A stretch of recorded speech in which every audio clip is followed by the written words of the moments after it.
Hi everyone, this is Lisa, and I have a few minutes between sessions, and I have a busy schedule today.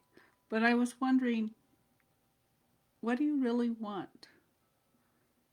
And what's getting in the way of that? Because right now the energy is very high, and when the energy is high, it brings up the resistances that are in your subconscious mind for you to look at and say, okay, do I want to keep this or do I want to let it go? And And if you just cave and go, oh, I can't do anything, then you're not transitioning through it. Eventually you will, but it might take a while.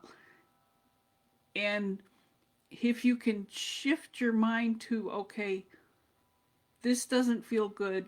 What do I want? What do I really want? And that took me years because as a little kid I was told no so many times. I had no idea what I wanted. I mean, I did. I wanted a horse and a ranch, and I still do. And, fun and happiness and joy and stuff that we all want. But every time you go, oh, I can't have that because of this, or I can't have that because of that, or I can't have that because of this, you're stacking this stuff in your way. And then as you wake up and start moving toward it, you've got to unstack that stuff. You've got to let it go. You've got to go, oh, that's not true anymore. That's not in my way anymore. Now I can have what I want. I can do it. I can have it. And sometimes it's just little silly things from our parents. My dad's sister fell off a horse when she was little and broke her arm.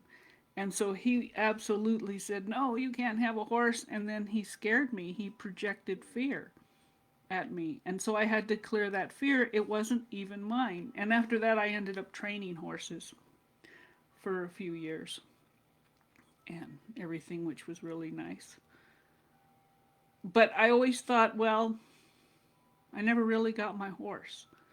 And I realized I did because every time I went to this stable, it was a huge fairgrounds. It had two huge stables with, I don't know, maybe 30 horses in each barn.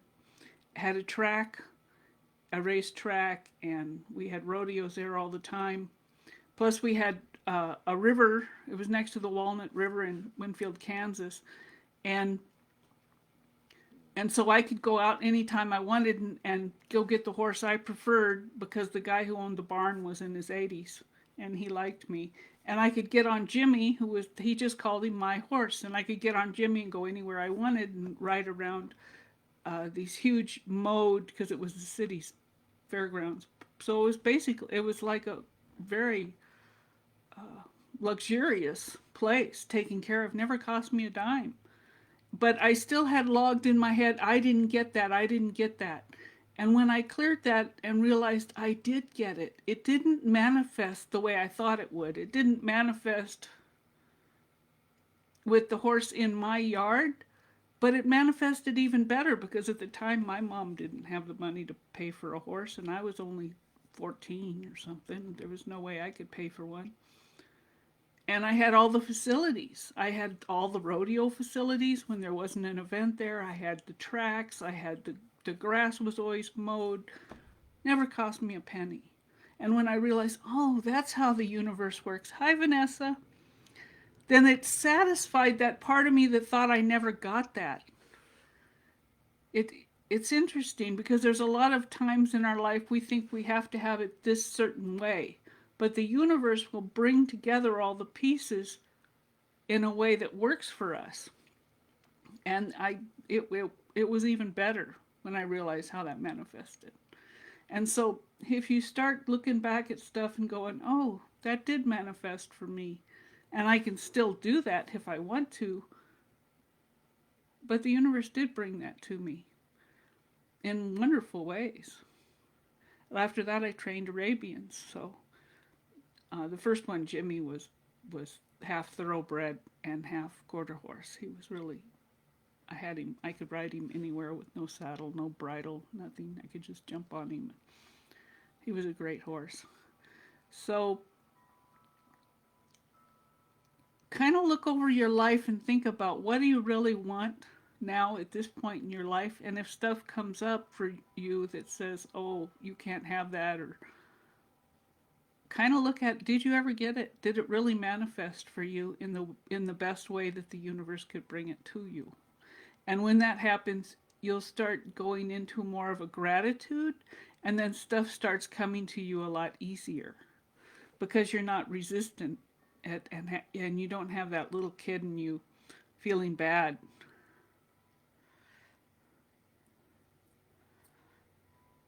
That's nice. You know, I always wanted my own home, and I had to clear a lot of stuff. I did have my own home in Boulder, Colorado, but I married with the guy and we had that house. Then we moved to Hawaii and we bought a house together.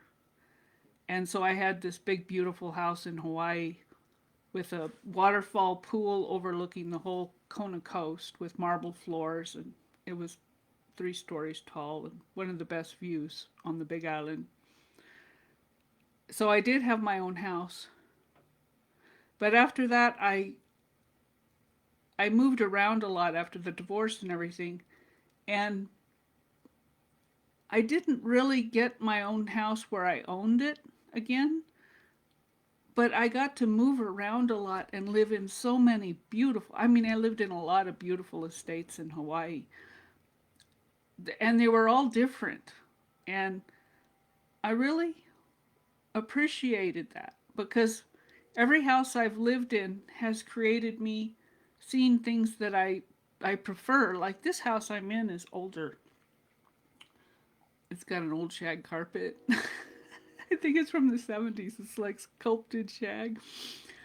But you know, I used to have marble floors and white Berber carpet. And the whole time I'm running around going, oh my God, don't spill anything on the floor. And it was, it was, it was harder. And now I'm like, it's old shag carpet is probably 20 years old. It's Berber. I mean, if I spilled something on it, it probably wouldn't show. So I don't worry about it anymore. I do keep the yard up. I do have like having a nice yard.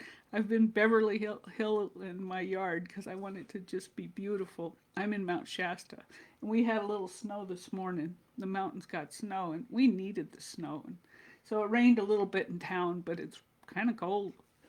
Kind of cold out here right now.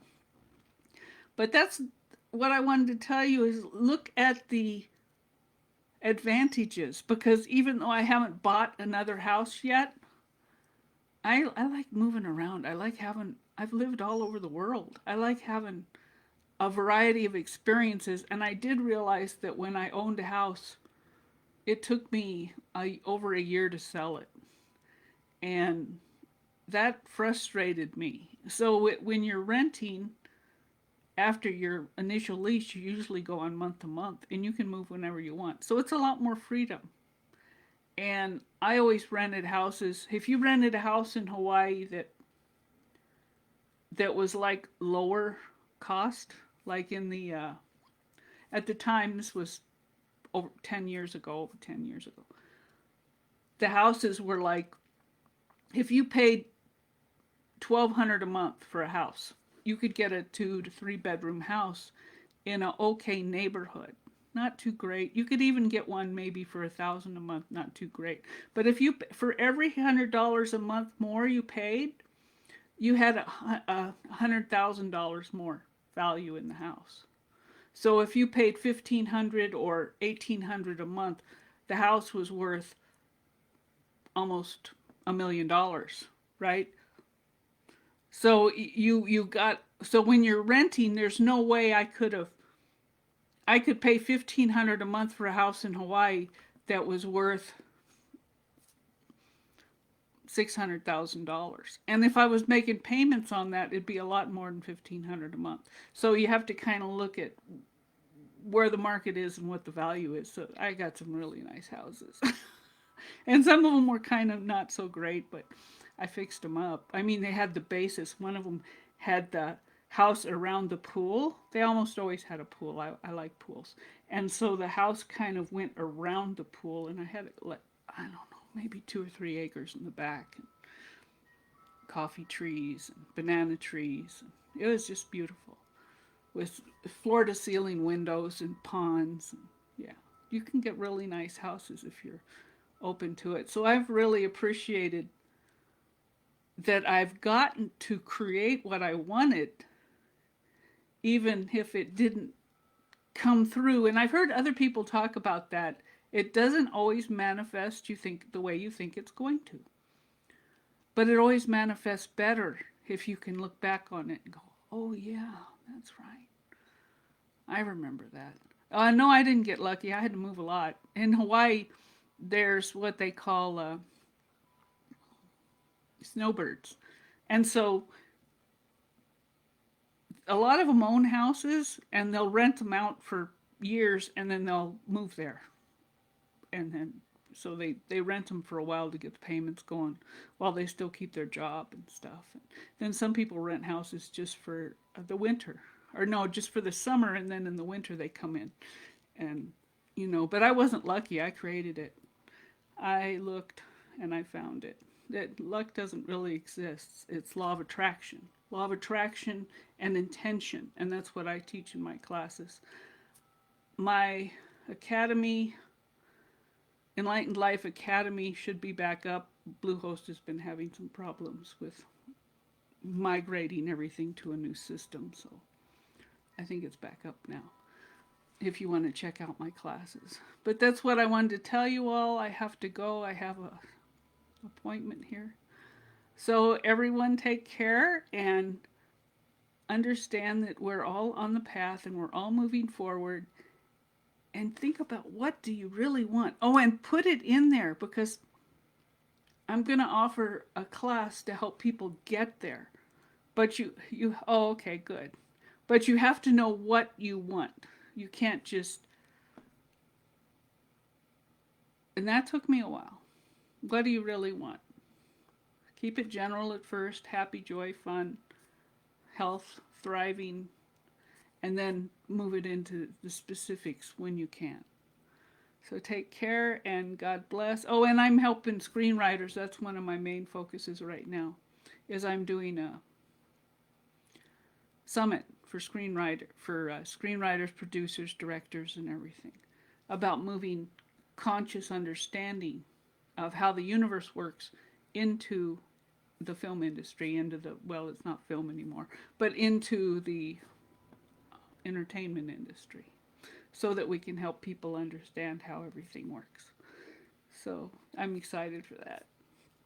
So take care and have a great day. Blessings.